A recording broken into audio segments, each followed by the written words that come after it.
The England national team is renowned as one of the biggest and most glamorous national teams in the world of football. Almost every eligible footballer dreams of representing their country and receives plaudits for the opportunity. However, there have been several players who declined the chance to play for the Three Lions. Here are 7 notable footballers who opted not to play for England. Welcome to Football Legacy. Don't forget to like and subscribe and turn on the notifications because we have a lot of content coming your way, and trust me when I say you don't want to miss out. Number 1. Gareth Bale. Gareth Bale's loyalty to Wales runs deep.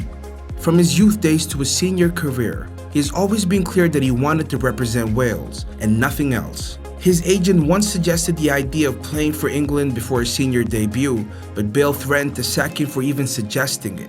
Jonathan Barnett himself confirmed this, stating that Bale responded with a firm, "Never say that again if you want to be my agent." Bale's commitment to Wales is unwavering, as seen by his current captaincy of the senior team, as he famously said, Wales, Golf, Madrid, in that order. Number 2. Scott McTominay. Scott McTominay was born in England to Scottish parents, making him eligible to play for either England or Scotland. In 2017, he broke into the Manchester United first team as a standout midfielder.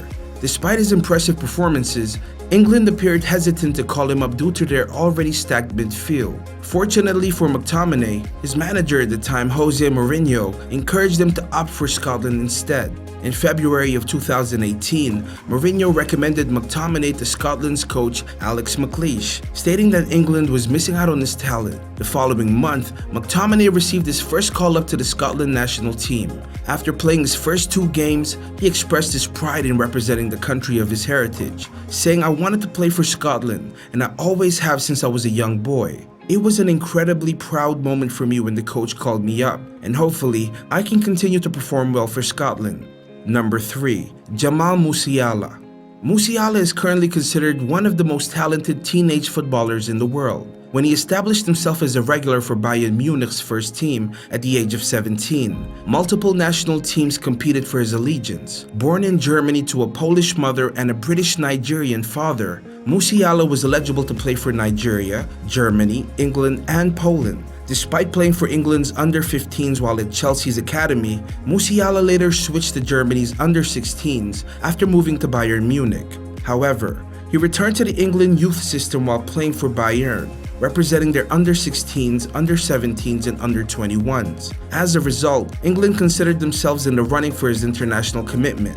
Ultimately, Musiala chose to represent the country of his birth in 2021, deciding to play for Germany. He made his debut for the German national team a month after announcing his decision.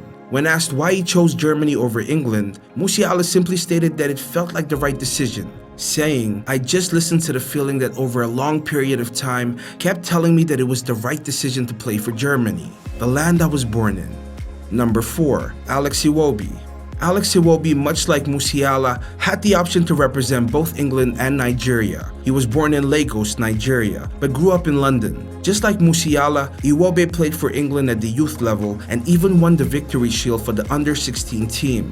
However, in 2015, he announced that he would be representing Nigeria at the senior level, citing his family ties and heritage as the reason behind his decision. "My family are all from Nigeria. I was born in Nigeria. My uncle JJ Okache is a legend in Nigeria, so I made that decision," he explained. Number 5. Wilfried Zaha. Zaha was born in Ivory Coast but moved to London with his family when he was only 4 years old, which made him eligible to play for both England and Ivory Coast. Initially, his first choice was England, and he played for their under-19 and under-21 teams. Former Crystal Palace manager Roy Hodgson even called him to the senior England team in 2012, although he didn't play in any competitive games.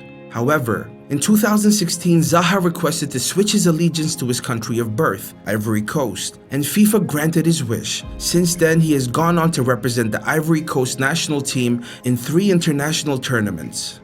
Number 6. Erling Haaland. The 2020 Golden Boy Award winner was also eligible to play for England due to his father's Premier League career in the 90s and early 2000s. Alfie Haaland, his father, played for Leeds United and had Erling in July while still playing there, making him eligible for both England and Norway. Despite the possibility of more opportunities for international success with England, Erling ultimately chose to play for Norway. Nevertheless, it seems that the Manchester United player wasn't bothered by the prospect of playing for a different national team.